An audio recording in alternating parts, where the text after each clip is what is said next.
Assalamualaikum warahmatullahi wabarakatuh. Hello Squad, apa kabar? Berjumpa lagi dengan Mem Rindi dalam YouTube channel Colorful Squad, tempat belajar dan bermain di sekolah dasar. Bagaimana anak-anak? Sudah ditonton cuplikan video tadi? Nah, pada kesempatan kali ini kita akan belajar tema 7, muatan pelajaran IPS, materi, peristiwa kebangsaan penjajahan, kedatangan bangsa Eropa dan faktor pendorong penjelajahan samudra. So, cekidot ya.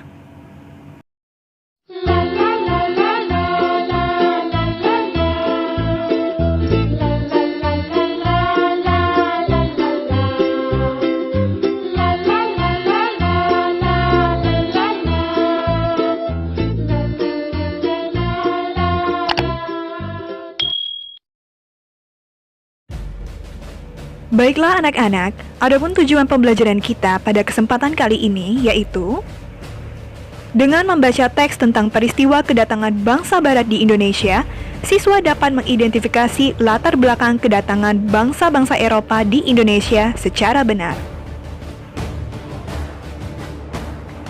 Anak-anak, gambar apakah ini? Iya, benar sekali. Gambar ini adalah gambar rempah-rempah. Rempah-rempah begitu melimpah di bumi Indonesia. Melimpahnya rempah-rempah dapat meningkatkan kesejahteraan masyarakat Indonesia. Namun, rempah-rempah yang begitu melimpah juga membuat bangsa-bangsa di Eropa berusaha untuk menguasai perdagangannya. Lalu yang menjadi pertanyaan adalah, mengapa bangsa Eropa berhasrat memonopoli perdagangan rempah-rempah?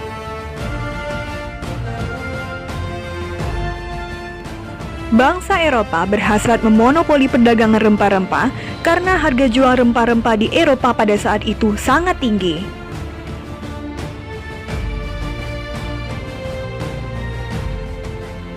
Lalu pertanyaan selanjutnya, seberapa tinggikah nilai ekonomis rempah-rempah di mata bangsa-bangsa Eropa?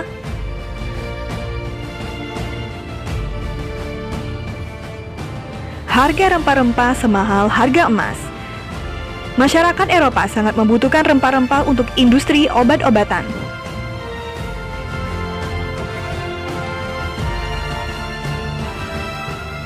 Lantas, apa hubungan rempah-rempah dan penjajahan di Indonesia? Kedatangan bangsa Barat ke Nusantara bukan merupakan kebetulan. Kedatangan mereka adalah akibat adanya perubahan secara struktural di kawasan Laut Tengah. Jatuhnya Konstantinopel ke tangan bangsa Turki pada tahun 1453 menyebabkan bangsa Eropa mengalami kesulitan mendapatkan rempah-rempah, sehingga mereka berusaha mencari sendiri daerah penghasil rempah-rempah dengan menaklukkan penjelajahan-penjelajahan samudra.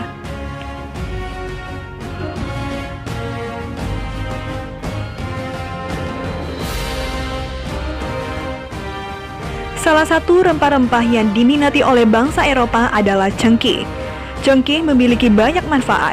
Sebagai bumbu masak, cengkeh digunakan dalam bentuk bunga utuh dan dalam bentuk bubuk. Cengkeh juga dimanfaatkan oleh bangsa Cina dan Jepang sebagai dupa. Selain itu, minyak cengkeh digunakan sebagai aromaterapi dan obat sakit gigi.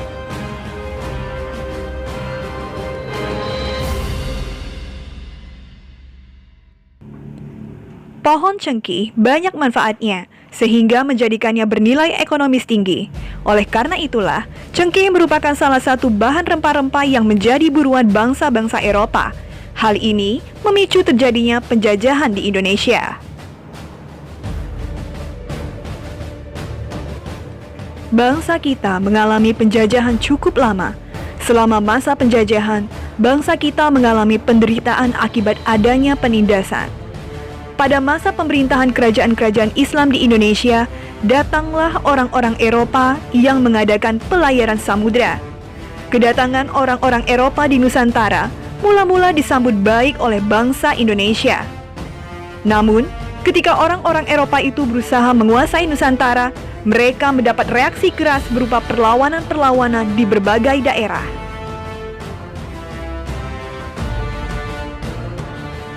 Lalu, apa sebenarnya yang melatar belakangi bangsa-bangsa Eropa tersebut datang ke Indonesia dan akhirnya menjajah bangsa Indonesia? Ayo kita cari tahu faktor-faktor yang melatar belakangi kedatangan bangsa-bangsa Eropa ke Indonesia.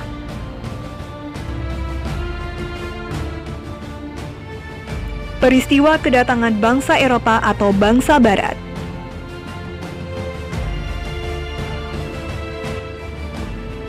Penjelajahan samudra pada akhir abad 15 yang dilakukan oleh bangsa Eropa bukan tanpa sebab atau kebetulan. Mereka melakukan penjelajahan samudra untuk menemukan dunia baru. Tidak hanya itu, tapi juga ingin menguasai untuk memperoleh keuntungan ekonomi dan politik. Salah satu wilayah penjelajahan bangsa Eropa sampai ke Indonesia. Apalagi Indonesia merupakan penghasil rempah-rempah dunia yang menjadi rebutan bangsa Eropa. Bangsa Eropa yang pernah melakukan penjelajahan dan penjajahan di Indonesia dimulai oleh bangsa Portugis. Kapal mereka pertama kali mendarat di Malaka pada tahun 1511. Selanjutnya adalah bangsa Spanyol. Spanyol mendarat di Tidore dan Maluku pada tahun 1521. Kemudian disusul oleh bangsa Inggris dan Belanda. Kapal-kapal Belanda pertama kali mendarat di Pelabuhan Banten pada tahun 1596. Sedangkan Inggris pada abad ke-18.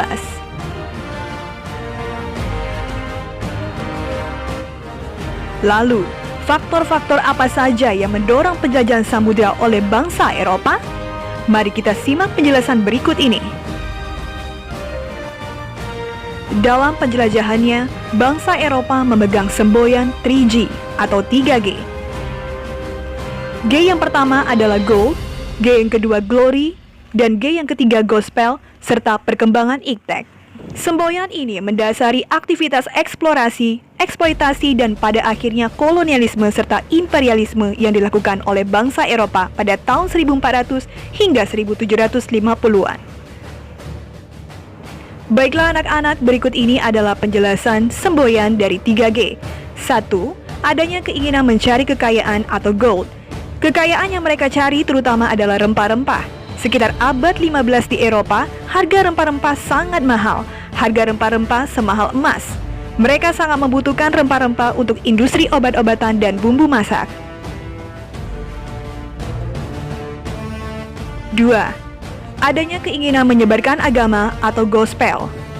Selain mencari kekayaan dan tanah jajahan, bangsa Eropa juga membawa misi khusus. Misi khusus tersebut adalah menyebarkan agama kepada penduduk daerah yang dikuasainya. Tugas mereka ini dianggap sebagai tugas suci yang harus dilaksanakan ke seluruh dunia dan dipelopori oleh bangsa Portugis.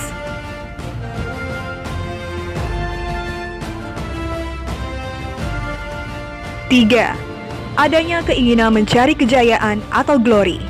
Di Eropa, ada suatu anggapan bahwa apabila suatu negara mempunyai banyak tanah jajahan, negara tersebut termasuk negara yang jaya atau glory. Dengan adanya anggapan ini, negara-negara Eropa berlomba-lomba untuk mencari tanah jajahan sebanyak-banyaknya. 4. Perkembangan ilmu pengetahuan dan teknologi. Ilmu pengetahuan dan teknologi berkembang pesat. Contohnya seperti berikut. 1. Dikembangkannya teknik pembuatan kapal yang dapat digunakan untuk mengarungi samudera luas. 2. Ditemukannya mesiu untuk persenjataan.